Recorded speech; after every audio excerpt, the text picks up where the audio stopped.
There. This was a great idea to work out here. I had not properly accounted for pollen. So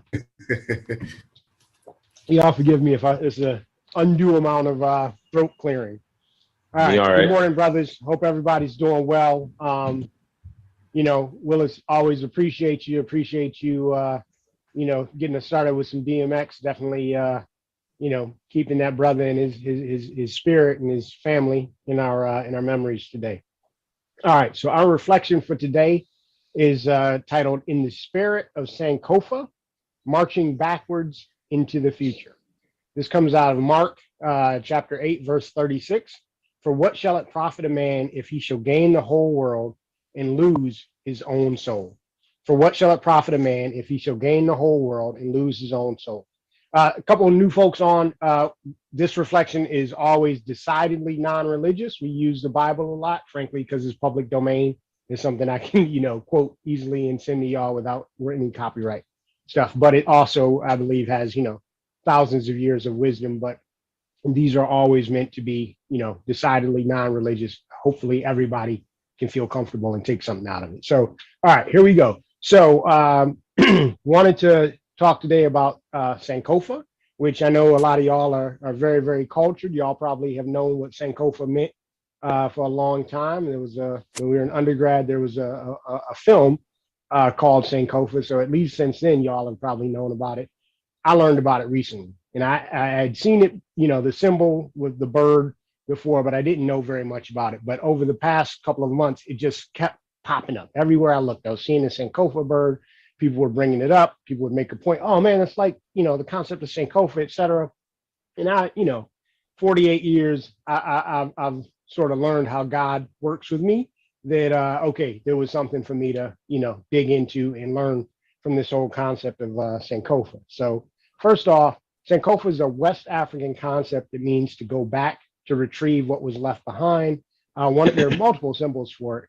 One of the symbols is a bird that the bird's feet are facing forward, but the head is tilted back, and the bird has an egg in its mouth that's resting on its back. So one of the things I realized when I first started digging into that was like, that bothers me. So Joe and I were talking about, our undergrads, right? Joe's physics, I was computer science, right? So I'm one of those people who probably can at times be, more logical than, too logical for my own good, so to speak.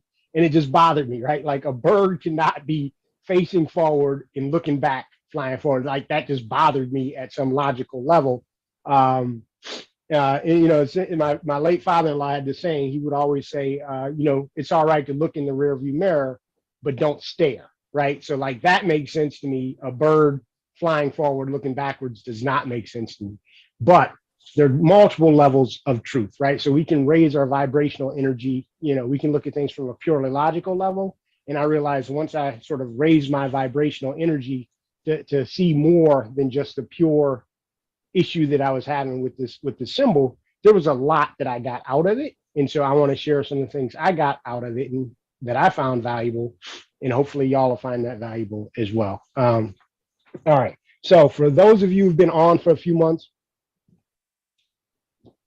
this will seem like a little bit out of character for me because I'm always a proponent of growth, always a proponent of new experiences, new boundaries, especially. I want to say the first thing, we ought not always run headlong into new experiences, right? I think we should have a healthy skepticism of things that are new, a healthy challenge process for the B school folks, a healthy due diligence process. And we ought not go into new experiences without fully valuing the generations of accumulated experience, knowledge, and wisdom that we carry with us. We should look back.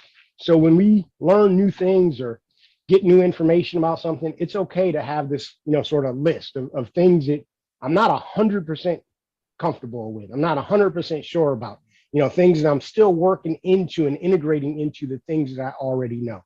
And I think that's a sign of maturity and wisdom. I'll give you an example.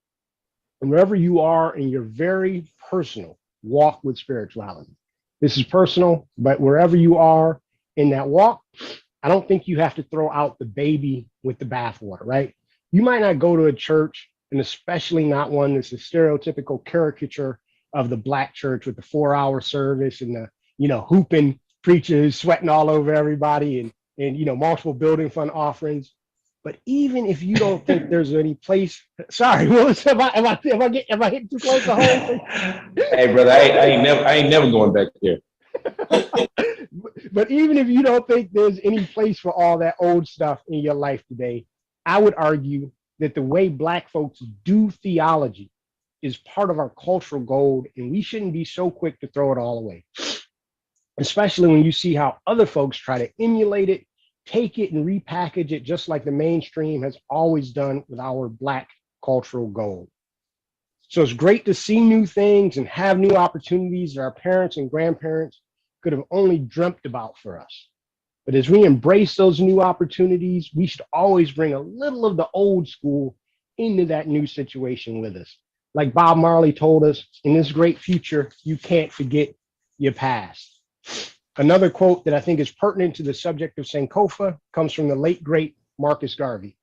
A people without knowledge of their past history, origin, and culture is like a tree without roots. And Jesus told us in the parable of the sower what happens to a plant that springs up before it's had time to grow its roots deeply. When the sun comes up, those plants that did not get a chance to grow their roots very deeply, they will burn up in the sun because they've not had time to spread those roots and draw sustenance and nutrients from the ground when the heat is on. And at this point in our lives, right, all of us kind of in the same cohort, I don't need to tell y'all, brothers, that the heat is coming, and it's not coming once in a while, it's coming regularly, right?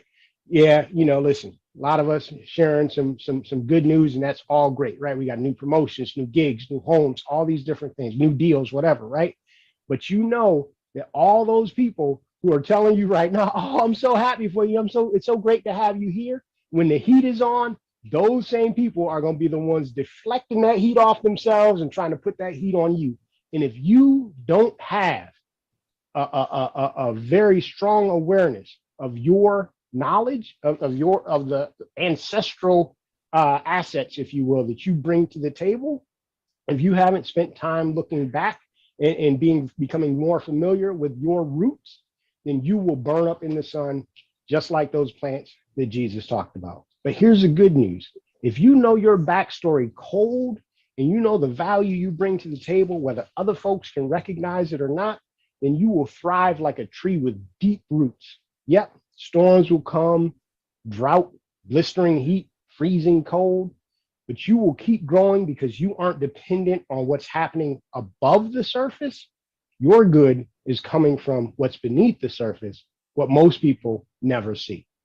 Last thing I want to share with y'all today in the spirit of Sankofa is a story about my nephews that I have tremendous pride in. Three of them in particular I want to use for this story. Three of my nephews have learned to drive tractor trailers, right? One of my nephews even bought his own rig, his own truck, right? Now they live here in Atlanta, but every now and then out of the blue, I'll get a text, hey, Unc, driving through Nebraska, and I was just thinking about you, hope you're doing well, right? And now that this is a family business, so to speak, here's what I learned about trucking. All the power is up front in the engine, but all the value is in the back in the trailer. All right, I'm gonna say that one more time. All the power is up front in the engine, but all the value is in the back in the trailer. So when my nephew hitched me up from Nebraska, he didn't just drive his truck up there with nothing attached to it, right? Now he could, the truck is plenty powerful, it could do that, but what would be the point? Nobody would pay him to just drive the truck across country with nothing pulling behind it, right? And here's how I think this relates to Sankofa. We all have the power to do a lot of things, right? But what's your purpose? What's the precious cargo you're supposed to be using your big engine to pull along with you? If we're not asking ourselves that question, I think we are in danger of being like the man that Jesus talked about who gains the whole world but loses his soul. And I think one of the ways that we stay connected to the reason we were blessed with the power, the big engine that we have, is to look back. As I mentioned, the Sankofa bird is just has kept popping up in my reticular activation system. And again, I know enough about when that happens to know, okay, there's something I'm supposed to be focusing on there. There's something I'm supposed to learn, right? And it's not lost on me, again, that this comes at a time when many of us are experiencing new levels of professional success. We are marching into our futures. But as I put in the title, a phrase one of my B school professors was really fond of, are we marching backwards into the future? Moving forward, but looking backwards. And should we be marching backwards into the future? Again, something about that imagery just didn't sit right with me, right? That is until I paid a little closer attention to that image of that Sankofa bird. It's looking backwards while it's flying forward, but more specifically, as it's looking backward, it's focused on the egg on its back.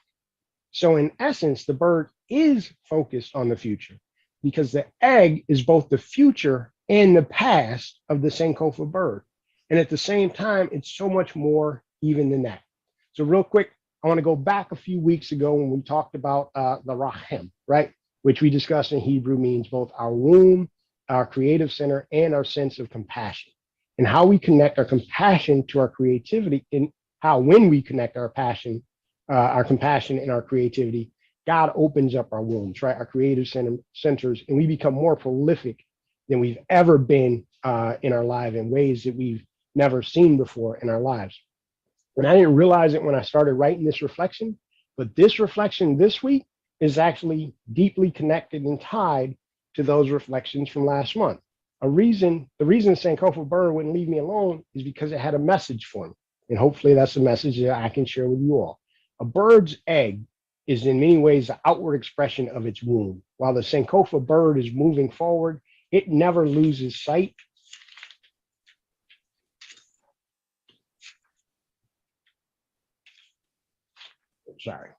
It never loses sight of the creation of its rahim, its womb, which is at the same time the embodiment of its rahim, deep, abiding sense of compassion. It gives its life meaning and purpose. So for us, brothers, let us find joy in, take pride in, delight in the fruits of our creativity, the new jobs, the promotions, the grants, the new development deals. But just like the Sankofa bird, let us never lose sight of the reason any of it matters. The egg we carry as a manifestation of what we have been uniquely called to birth into this world.